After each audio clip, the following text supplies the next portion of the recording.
समुपस्थितम् रावणाञ्चाग्रतो दृष्ट्वा अयोध्याय समुपस्थितम् दैवतश्चत्समागम्य द्रष्टुमभ्यागतोरणम् उपागम्य भ्रविभ्रामम् अगत्यो भगवान् ऋषिः राम राम महाबाहो शृणु गुह्यम् सनातनम्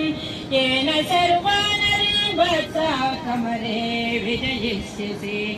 आदित्य हृदयम् पुण्यो सर्वशत्रु विनाशनो जयावः जपे नित्यो अक्षय्यो परमं शिवो सर्वमङ्गलमाङ्गल्यो सर्वपापप्रणाशनम् चिन्ताशोकप्रशमनम् आयुर्वर्धनमुत्तमम् रश्मिमन्तम् समुद्यन्तम् देवासुरनमस्कृतम् पूजयस्व विवस्वन्तम् भास्करम् भुवनेश्वरम् सर्वदेवात्मको हेष तेजस्वी रश्मिभावनः एष देवासुरगणान् लोकान् पातिवभस्तिभिः एष ब्रह्मा च विष्णुश्च शिवस्कन्दप्रजापतिः महेन्द्रानन्दनानो यमः सोमो यमापतिः पितरो वसवसाद्यः अश्विन्यो मरुतामः वायुर्वन्ये प्रजाप्राणारकर्ता प्रभाकरः आदित्यः सविता सूर्य खगघोषा गभस्तिमान् सुवर्णः सदृशो भानुः हिरण्यरेता दिवाकरः हरिदश्वः सहस्रार्थे सप्त सप्तिर्मरीतिमान् तिमिरोन्मन्थनशम्भुस्पष्टा मार्ताण्ड अंशुमान् हिरण्यगर्भः शिशिरः सपनो भास्करो रविः अग्निगर्भादिपुत्रः शङ्खशिशिरनाशनः व्योमनाथस्तमो भेदी यज्ञजुस्सामपारगः घनविष्णुन्द्रमित्रो विन्द्यभेदिप्लवङ्गमः आतपे मण्डले मृत्यो पिङ्गला सर्वतापनः कविर्विश्वो महादेजा रक्तः सर्वा भवोद्भवः नक्षत्रग्रहताराणाम् अधिपो विश्वभावनः तेजसामपि तेजस्वी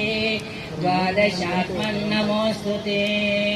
नमः पूर्वाय गिरये पश्चिमायाद्रये नमः ज्योतिर्गणानां पतये दिनाधिपतये नमः जयाय जयभद्राय हर्यश्वाय नमो नमः नमो नमः सहस्राब्जोऽदित्याय नमो नमः नमः उग्राय वीराय शारङ्गाय नमो नमः नमः पद्मप्रबोधाय मार्ताण्डाय नमो नमः ब्रह्मेशानाच्युतेशाय सूर्यायादित्यवर्चसे पार्श्वते सर्वभक्षाय रौद्राय वपुषे नमः तमुघ्राय हिमघ्राय शत्रुघ्नायामिकात्मने कृतघ्नघ्रानदेवाय ज्योतिषां पतये नमः तप्तचामीकराभाय वह्नवे विश्वकर्मणे नमस्तमोऽभिनिघ्नाय रुचये लोकसाक्षिणे नाशयत्येष वैभूतं तदेव सृजति प्रभुः पायतेष तपत्येष वर्ष्यतेष प्रभस्तिभिः येष सुप्तेषु जागर्ति भूतेषु परिनिष्ठितः येष एवाग्निहोत्रं च फलं चैवाग्निहोत्रिणम् वेदाश्च कृतवश्चैव गतूनां फलमेव च यानि कृत्यानि लोकेषु सर्व एष रविप्रभुः येन मापतृकृत्येषु कान्तारेषु भयेषु च कीर्तयन् पुरुषः कश्चिन्नावसेदति राघव पूजयस्वैनमैकाग्रो देवदेवं जगत्पतिम् एतं त्रिगुणित जप्त्वा युद्धेषु विजयिष्यसि